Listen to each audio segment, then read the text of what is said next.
Alright guys, I wanted to film this video to have a little bit or a few tips and tricks for first-time framers like me. So this is the first time I've ever framed out an entire house, and there were some things that I would have overlooked or forgotten or not realized if I hadn't have done or watched YouTube videos and done some research on the internet. So I'm gonna put a couple tips here just as reminders for people that maybe don't know or is their first time. So I've been recording a bunch of time-lapse stuff, but I realized I haven't really done a whole lot of how-to. So I don't have any idea what your experience level is with framing, but I'll show you real quick how I frame or lay out a real simple wall. So what we're doing right now is we're gonna build this wall right here. And there's no openings, no windows, no doors, so there's no headers. So this is the simplest of simple for laying out a wall. It's just gonna be straight studs on 16-inch centers all the way across. So the first thing I did was I measured this distance from here to here, and then I measured this distance from here to here. The smaller of those two numbers, I cut both my bottom plate and my top plate too. And now I've got both my bottom plate and my top plate butted up against this wall so they're square. And what I've done is I've gone through and I've pulled a tape measure with it hooked on the end here. So with this tape measure hooked on the end, you go, and I'm doing 16-inch centers. So I go to 16, center of 16, and that's the center point of my stud. And that way, because drywall comes in 4 foot by 8 foot sheets, that way a sheet will end half on a stud, half off a stud. So all your seams will have a stud behind them. So you go to 16, and then a stud is 1.5 inches thick. So you go 3/4 of an inch this way, and you make a mark. 3/4 of an inch this way, and you make a mark. And you do that at every 16 down the length of this board. So once you got your marks in place, you take your tape measure off, and because you got both your top plate, get my pencil over here, both your top plate and your bottom plate mushed up square together over here, I can take my speed square, try and do this one-handed, and I can mark that stud.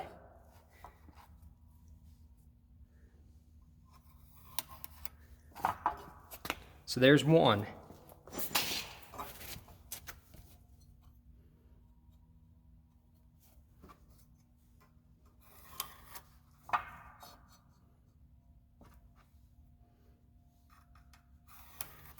There's 2. So I'm just going to do this real quick across all of them.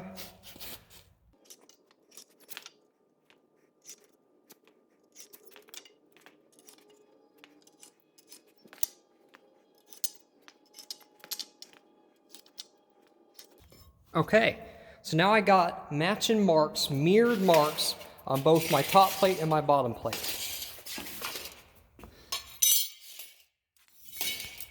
What I didn't point out before, but you probably figured out, is when I laid these out, I'm going to build this wall in this room, and you notice I have the bottom plate, which is the pressure-treated piece of lumber, towards where I'm going to stand it up.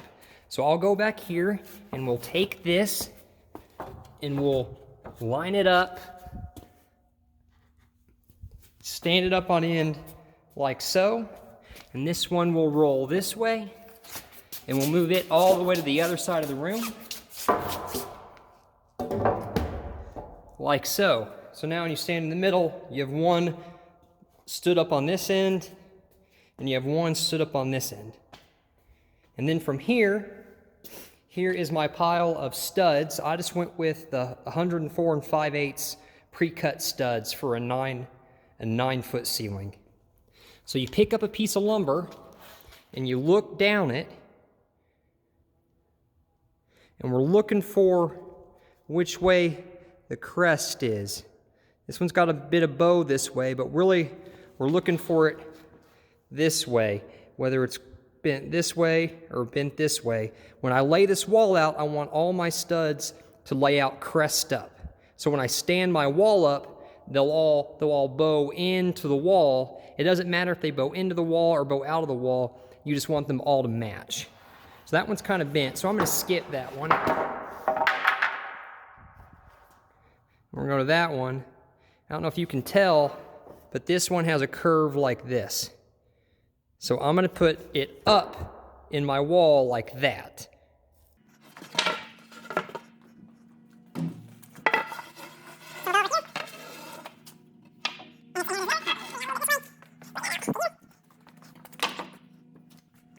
And there it is. And I'm going to do that for every stud on this row.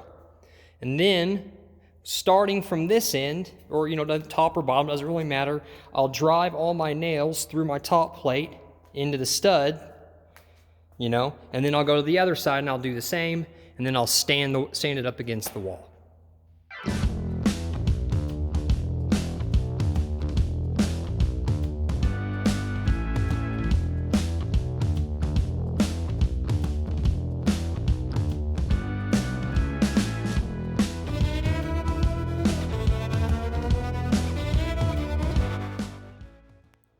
And there you have it. That is a basic wall that we framed up.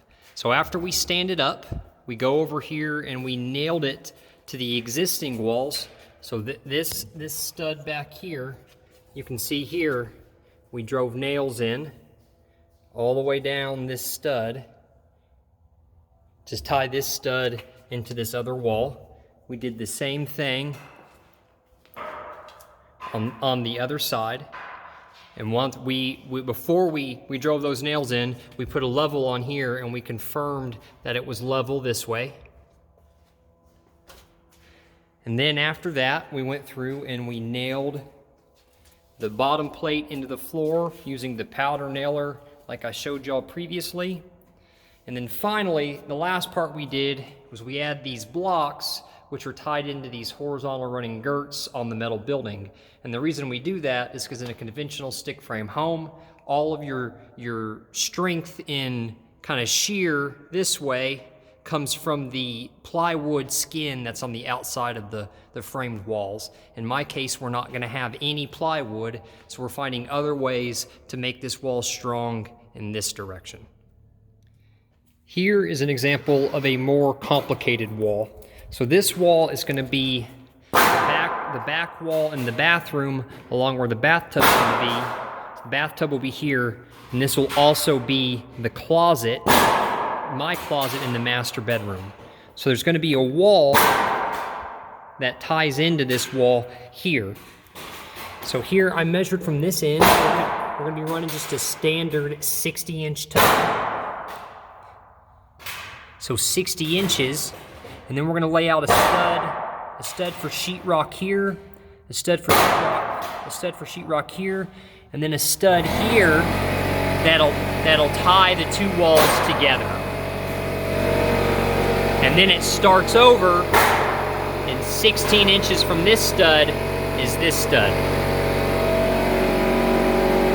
So the first thing that you need to remember if it's your first time framing something is that for every corner, you need to make sure, or every corner of every room, you need to make sure you have a stud to nail sheetrock to.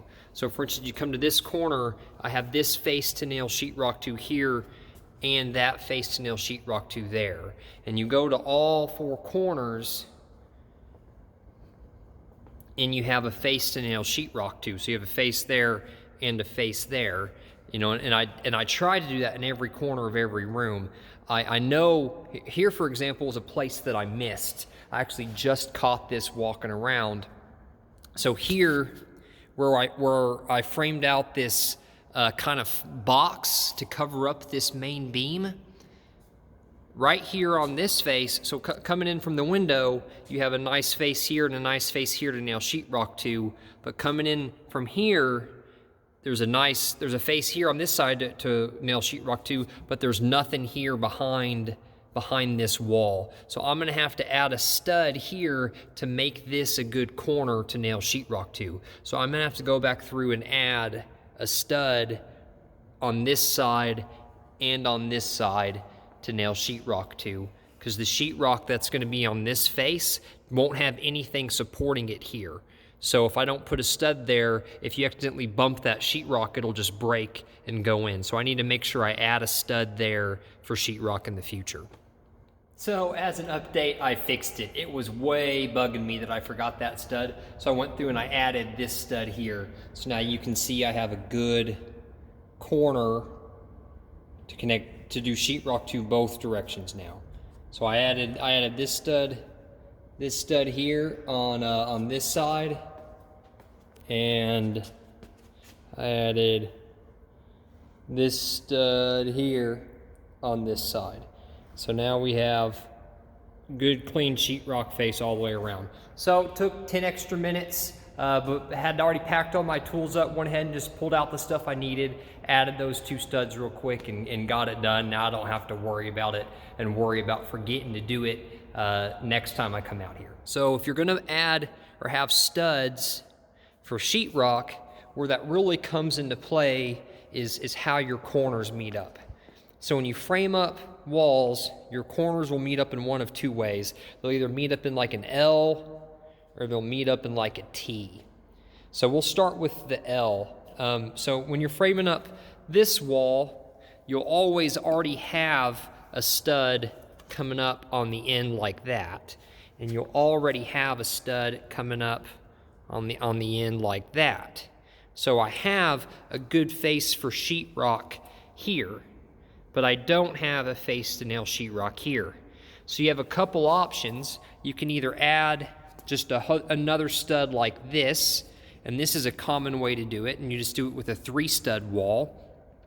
And that's a way to do it. Or another way to do it, and what we ended up doing on most of our corner walls, is you don't nail up a full stud, you just nail up some blocks periodically up the stud like that, and then you just bring another stud in and you nail it up like that. So you end up having, 2 studs here with some kind of blanks in the middle, but that's all nailed together, and that gives you a face there, and that gives you a face there. Now, for walls like this, this wall that dead ends into this side of the T will always have, a stud right here. And how I chose to frame up the rest of this wall is anywhere that we had the walls make a T, I added a stud here, and then a stud here, and a stud here. And what that did, turn that around, and what that did is that gives you, on both sides of that wall, that gives you a good corner for nailing sheetrock.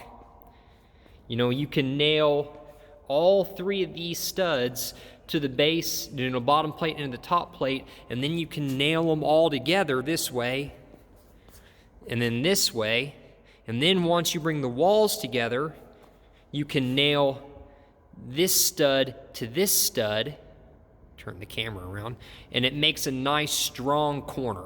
So everything here is nailed up real solid, and that's probably an extra stud. There's probably other ways to do it that require less wood, but for me, my thoughts were, lumber is probably one of the most inexpensive pieces of the cost of the building when you're doing it. So you might as well, spend a little bit extra money to make your walls nice and strong. So let's go look at a couple examples of how I did that.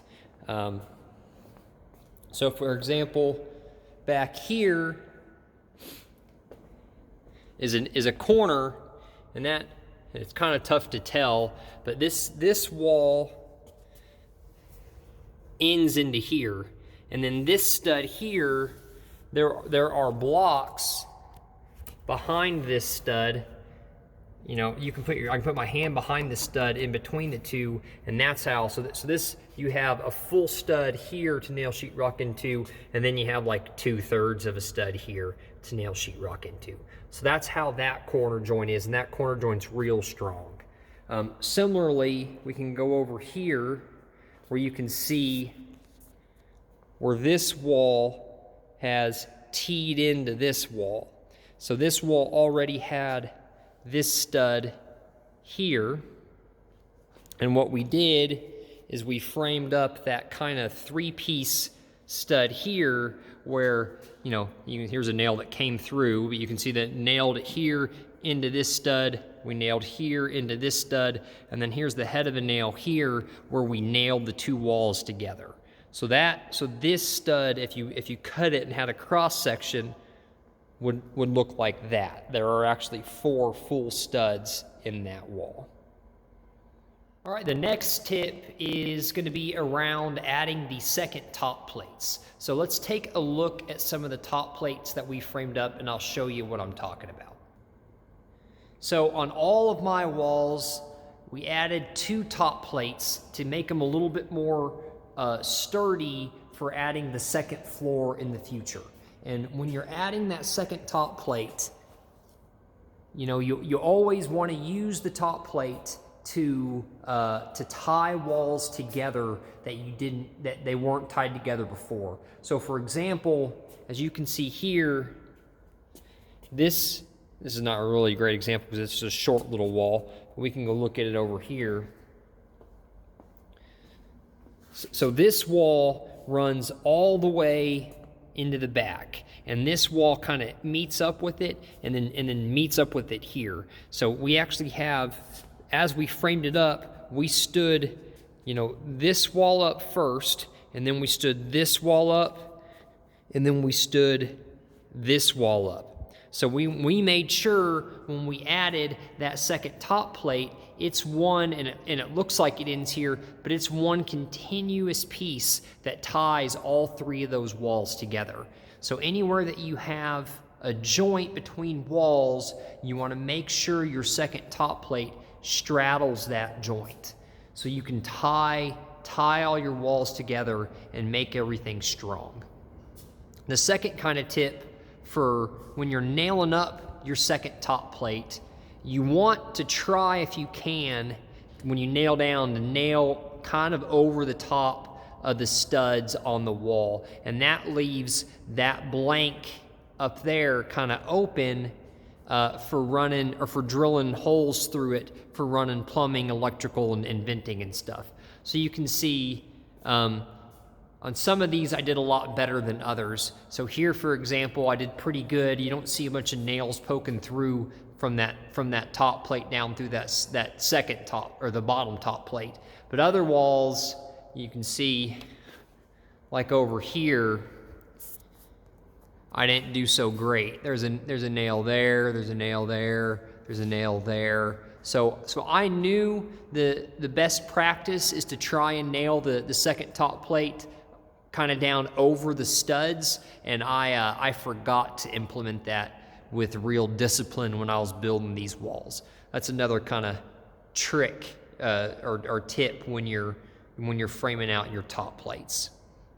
And kind of on the same vein as making sure your second top plate overlaps your joints, we also frame these walls so that the joints in our bottom plates never match up with joints in our top plates. So we always separate your bottom plate and your top plate. So when you're picking walls up, you kind of pick them up staggered.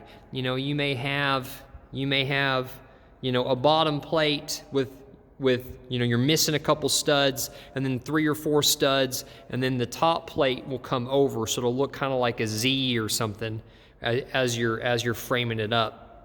But you want to try and make sure that you never stagger your joints. Another thing that we did a lot, here's another example. We have a joint in this bottom plate, and in our top plate we don't have a joint. We have a joint close to it for the second top plate, but the bottom top plate, the joints never match up. And another kind of a trick or tip that we tried to do is anywhere that we had to have a joint in our bottom plate, we tried to put it in a door. So here I didn't have any 16-foot pressure treated lumber for that bottom plate, so we knew we had to have a seam in that bottom plate. So we put it here where we knew this door was going to be, so when I go and cut that bottom plate out at the door, there won't be any seams here or any seams here. You know, I did that in this doorway, did that in this doorway. I think we did that in the doorway into the shop. So anywhere where you can kind of manipulate your seams to put them in a doorway, then you cut those out, and that's a seam that's gone that would have been somewhere in your wall. Well, alright guys, that's going to be the end of this video. I hope those tips and reminders were helpful if you're about to tackle your own framing project, but I appreciate you watching, and stay tuned for the next episode. I know that next time I'm going out, I will be doing the floor joists for the second floor like I talked about in the previous video. I may also start trying to cut together a septic system video for y'all to see. So whatever the next videos are, I hope y'all enjoy them, and we'll see you on the next time around.